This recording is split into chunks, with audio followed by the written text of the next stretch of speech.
우리는 어떤 맛을 먹어보게 되면 그 맛을 잘 기억하고 또 뇌에서는 내가 지금 그걸 먹고 있지 않더라도 그것만 보더라도 침이 고여요. 하나님의 말씀은 여러분들이 먹어봐야 돼요. 먹어본 자만이 그 말씀의 맛을 알 수가 있어요. 우리가 오늘 게임을 했던 것처럼. 그래서 달고 오면 그 말씀 우리가 찬양하면서 말씀 속으로 들어가 보도록 하겠습니다. 달고 오면 그 말씀, 생명의 말씀, 귀한 그 말씀 진실로 생명의 말씀이 나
기도하시겠습니다.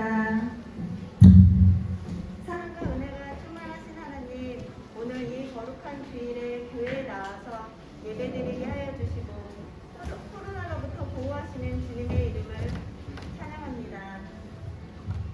일주일 동안 여러 가지 하나님의 뜻에 맞게 살지 못했던 행동과 생각들이 너무 많습니다. 이 시간 회개하오니 용서하여 주시옵소서. 여러 가지 문화에서 노출되고 있는 우리 학생들 수많은 정보 속에서 하나님 앞에 악한 것들이 무엇인지 아직 분별하기 어렵습니다. 하나님, 분별할 수 있는 지혜를 허락하여 주시고 용기를 허락하여 주셔서 이 세상에 구별된 삶을 살게 하여 주시옵소서. 세상을 이끌 수 있는 이 시대의 올바른 리더로 세워 주시옵소서. 예수님을 통해 꿈을 꾸고 비전을 품으며 세상을 향해 도전하는 학생들로 자라게 하여 주시옵소서. 저희도 예배에 집중할 수 있게 도와주세요. 말씀을 선포하시는 박전 전도사님께 성령의 능력을 허락하여 주시고 말씀을 통해서 우리들이 하나님의 기쁨되는 자녀가 되기 위해 어떻게 살아야 하는지 마음속에 새길 수 있는 시간 될 수 있게 도와주세요. 예배를 위해 보이지 않는 곳에서 수고하고 준비하시는 모든 손길에 섬김의 기쁨을 허락하여 주시고 풍성한 은혜로 채워주세요. 설 연휴 시작입니다.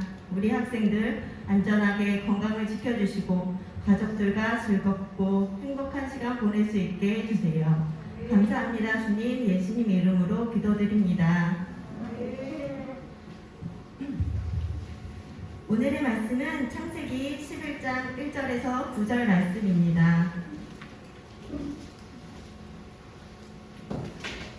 우리 성경책 준비할 수 있는 시간 드릴게요. 창세기 11장 1절에서 9절 말씀입니다.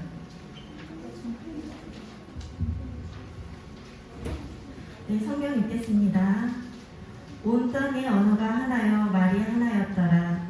이에 그들이 동방으로 옮기다가 신할의 평지를 만나 거기 거류하며 서로 말하되 자 벽돌을 만들어 견고히 굽자하고 이에 벽돌로 돌을 대신하여 역청으로 진흙을 대신하고 또 말하되 자 성읍과 탑을 건설하여 그 탑 꼭대기를 하늘에 닿게 하여 우리 이름을 대고 온 지면에 흩어짐을 면하자 하였더니 여호와께서 사람들이 건설하는 그 성읍과 탑을 보려고 내려오셨더라. 여호와께서 이르시되 이 무리가 한 족속이요 언어도 하나이므로 이같이 시작하였으니 그 후로는 그 하고자 하는 일을 막을 수 없으리로다. 자 우리가 내려가서 거기서 그들의 언어를 혼잡하게 하여 그들이 알아듣지 못하게 하자 하시고 여호와께서 거기서 그들을 온 지면에 흩으셨으므로 그들이 그 도시를 건설하기를 그쳤더라.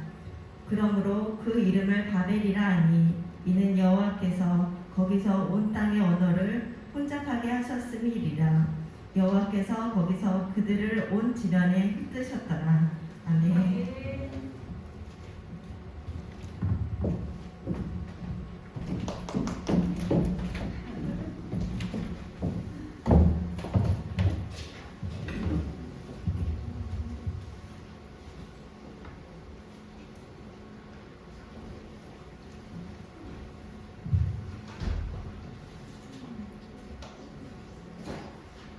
네, 친구들 반갑습니다. 설 명절인데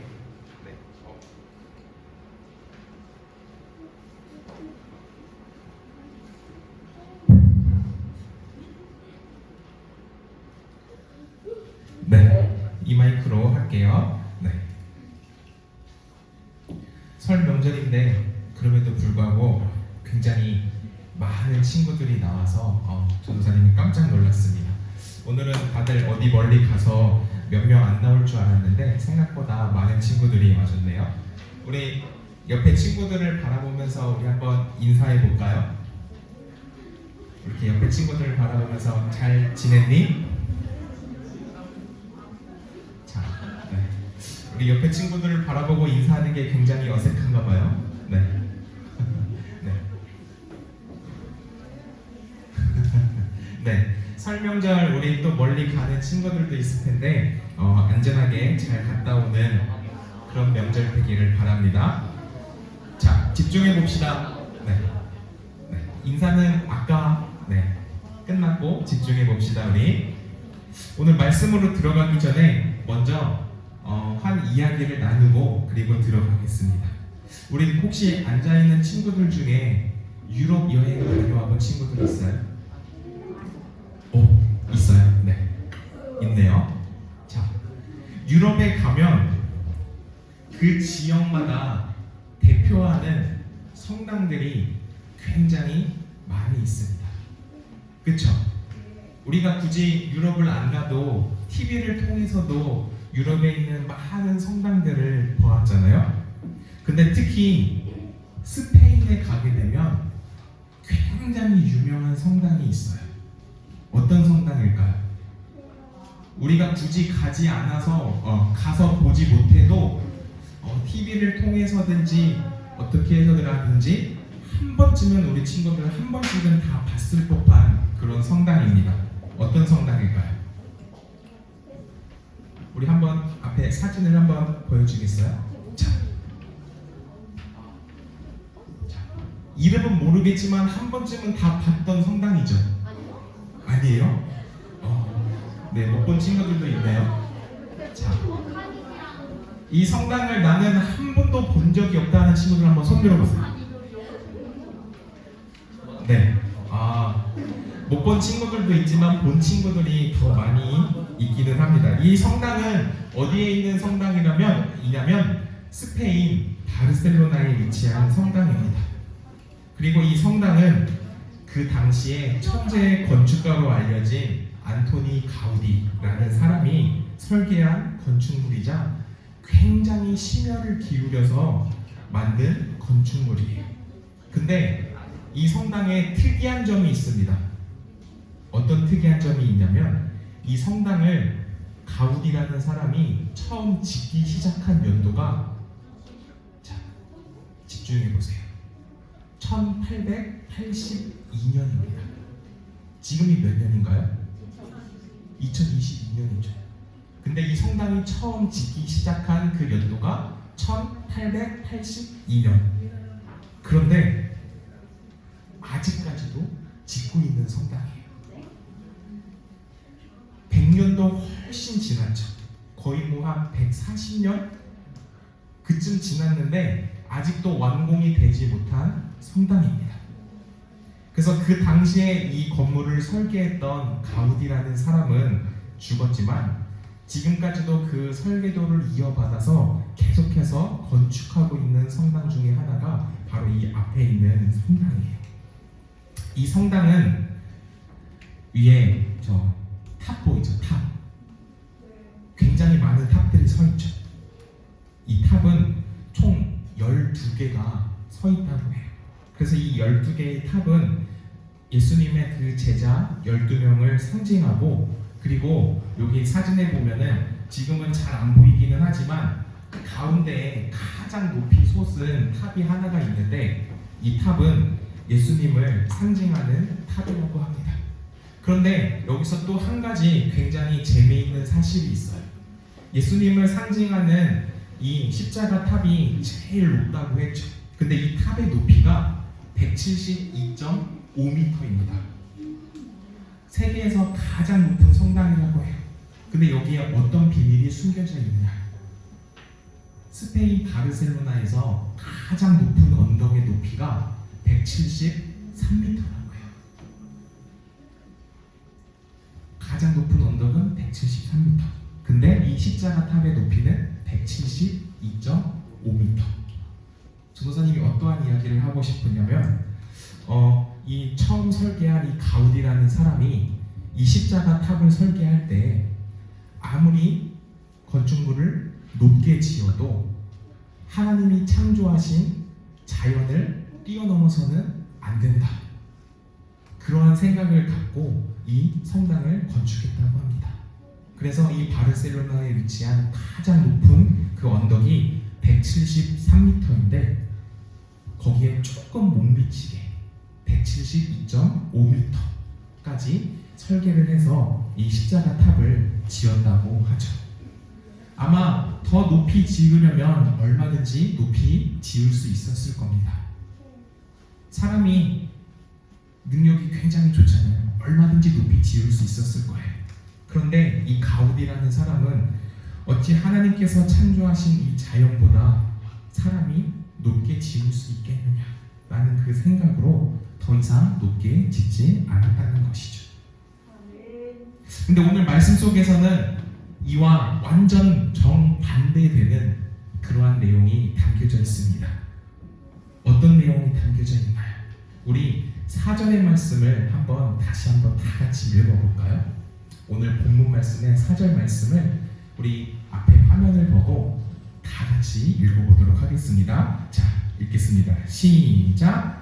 또 말하되 자, 성읍과 탑을 건설하여 그 탑 꼭대기 하늘에 닿게 하여 우리 이름을 내고 온 지면에 흩어짐을 면하자 하였더니.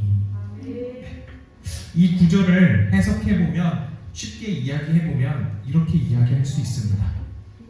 우리가 저 높이 신이 있는 곳까지 올라가서 신을 정복하고, 그리고 우리가 이 지면에서 흩어짐을 면해보자. 더 쉽게 이야기하면 우리가 신에게 정복당하지 말자. 오히려 우리가 신을 정복하자라고 이야기하는 겁니다.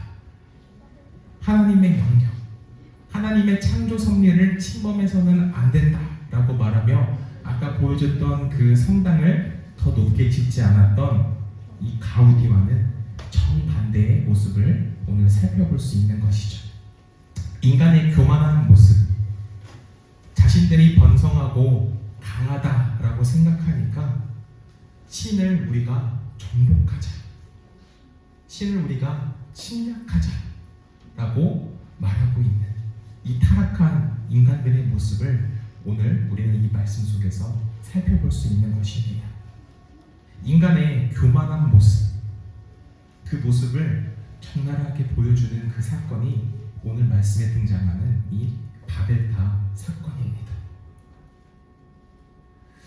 인간의 이 교만과 명예욕, 그리고 하나님 명령에 대한 불순종, 이러한 것들이 어우러져서 만들어낸 죄악이라는 것을 우리는 알 수 있어야 한다는 것이죠. 이 당시에 있던 이 사람들은 불과 조금 이 장수 뒤로 가면 어떠한 이야기가 있었냐면 홍수의 이야기가 있었습니다. 하나님의 그 무서운 그 심판을 직접 경험했음에도 불구하고 오랜 시간이 지나자 자신의 삶이 다시 편안해지고 자신의 삶의 터전이 굉장히 안락한 그러한 삶을 찾게 되자 하나님을 또 찾는 것이 아니라 하나님을 찾지 않고 자신들의 그 교만함, 내가 신을 정복해보자 라는 그러한 이야기까지 하는 그런 범죄하는 모습을 우리는 살펴보며 이 인간의 죄성의 그 뿌리가 얼마나 깊은지 살펴볼 수 있다는 것입니다. 그리고 이 인간의 죄성은 오늘 이 말씀에만 국한되는 것이 아니라 우리의 삶 속에서도 한번 살펴볼 필요가 있다는 것이에요. 우리는 이 생활을 살아가면서 생활 속에서 우리들의 그 뿌리 깊은 죄성을 너무나도 많이 느끼게 되죠. 우리들은 죄를 범하고 그리고 그 범한 죄를 통해 하나님 앞에 회개하고, 그런데 또 얼마 지나지 않아서 또 똑같은 죄를 범하고, 이러한 삶을 사는 게 우리의 일상생활입니다. 그래서 우리들은 이 예수 그리스도 안에서 성령으로 거듭났다라고 말했음에도 불구하고 이 세상을 살아가는 동안에 계속 이 죄의 영향력 아래에서 우리는 완전히 벗어날 수 없는, 그로 인해 순간순간 우리는 계속해서 죄를 범하는 그러한 삶을 살 수밖에 없다는 것입니다. 그래서 우리 친구들도 잘 알고 있는 사도 바울도 이러한 이야기를 했어요. 어떠한 이야기를 했냐면 로마서의 말씀인데요. 오라 곤고한 사람이로다. 이 사망의 몸에서 누가 나를 건져내랴 라고 이야기를 했습니다. 이처럼 우리가 이 세상을 살아가는 동안 이 죄의 영향력에서 완전히 벗어난다라는 것은 굉장히 어려운 일입니다. 어떻게 우리가 죄 하나 안 짓고 이 세상을 살아갈 수 있나요? 어려운 일이죠. 그런데 우리는 이 세상을 살아가는 동안 이 죄를 최대한 짓지 않으려고, 우리 몸속에 뿌리 깊은 그 죄성이 나오지 않게 하도록 날마다 예수님께 도우심을 간구하며 살아가야 한다는 것입니다. 그리고 만약에 우리가 죄를 범하였다면 그 죄를 하나님 앞에 나와서 담대히 고백할 수 있는 그러한 사람들이 되어야 한다는 것이죠. 지난 시간에 나누었던 말씀 중에 가인은 자기 동생을 자기 손으로 죽였습니다. 그리고 하나님께서 가인에게 묻죠. 너 동생이 어디 있느냐? 근데 가인이 어떻게 대답합니까? 내가 동생을 지키는 자이니까. 모른 척해요. 자기가 죄를 범했음에도 불구하고 하나님께 그 죄를 아뢰지 않고 모른 척합니다. 그리고 그 결과 가인의 삶은 결코 순탄치 못한 삶의 연속이 계속돼요. 하지만 노아처럼 세상의 눈치를 보지 않고 하나님의 말씀을 따르며 당당히 살아가는 사람, 그렇게 삶을 살았을 때 하나님께서는 노아에게 지난 시간에 어떻게 이야기했다고 했나요? 당대의 완전한 자다라는 칭찬을 해주신다는 것입니다. 그래서 오늘 예배하는 우리 중등부 친구들은 혹시 내 안에 이런 바벨탑을 만들고 있지는 않았는가 점검해 볼 필요가 있습니다. 하나님께서 나에게 분명히 주시는 말씀이 있는데, 하나님께서 원하시는 삶이 있는데 그것을 애써 계속 부정하면서 내가 하고 싶은 대로 살아오지는 않았는지 우리의 삶을 되돌아볼 필요가 있다는 것입니다. 오늘 예배하는 우리 중등부 친구들은 이 삶을 살아가면서 나를 내세우며 나의 이름을 높이려고 살아가는 그러한 삶을 사는 것이 아니라 하나님의 이름을 높이려는 그러한 삶을 살아가는 그리스도인이 되기를 바랍니다. 자기를 부인하며 하나님이 우리의 주인 되심을 경험하는 그런 우리 중등부 친구들 되었으면 좋겠어요. 하나님께서 우리를 붙드시고 그리고 우리 안에 항상 하나님이 함께 하신다, 그 고백이 우리 마음속에 항상 간직되었으면 좋겠습니다. 그래서 말씀과 기도를 겸비하고 정말 이 혼탁한 세상을 이롭게 하는 그리스도인으로 성장했으면 좋겠습니다. 바벨탑의 사건을 전말을 보면 결국에 신을 정복하려고 했던 이 사람들, 하나님께서 이 사람들의 언어를 흩으시고 온 지면에 흩으셨다라고 기록합니다. 하나님을 정복하려고 했다가 오히려 하나님의 또 진노하심을 사게 된 것이죠. 우리 친구들은 오늘 이 바벨탑 사건의 말씀을 통해서 정말 나는 하나님 말씀 안에서 올바르게 성장하고 그리고 내가 주인공이 되려는 것이 아니라 하나님이 나의 삶의 주인공이 되는 그러한 삶을 살아가려고 노력하는 우리 중등부 친구들 되었으면 좋겠습니다. 이 중등부 시기에 사춘기를 겪으면서 많은 반항기를 겪게 되며 마치 내가 주인공인 것 마냥 그렇게 살아가는 친구들이 너무나도 많이 있어요. 하지만 내 삶의 주인공은 내가 되는 것이 아니라 하나님이 되어야 한다는 것을 우리 친구들은 명심하기를 바랍니다. 그리고 그렇게 살아갔을 때 하나님께서 우리 친구들을 바라보고 그래, 너는 참 잘해왔구나, 내가 너를 보기에 기쁨이 넘치는구나, 그런 칭찬을 받는 우리 중등부 친구들이 되었으면 좋겠습니다. 마지막으로 말씀을 정리해 볼게요. 오늘 이 바벨탑 사건을 통해서 우리 친구들이 꼭 기억해야 할 것, 그것은 바로 무엇이냐? 내가 이 세상의 주인공이 되는 것이 아니라 하나님께서 원하시는 삶, 하나님께서 이끄시는 삶, 그 삶에 순종하며 살아가는 삶을 사는 우리 친구들이 되어야 한다는 것입니다. 하나님이 원하시는 삶이 무엇인지 모르겠다고요. 하나님이 이끄시는 삶이 무엇인지 모르겠다고요.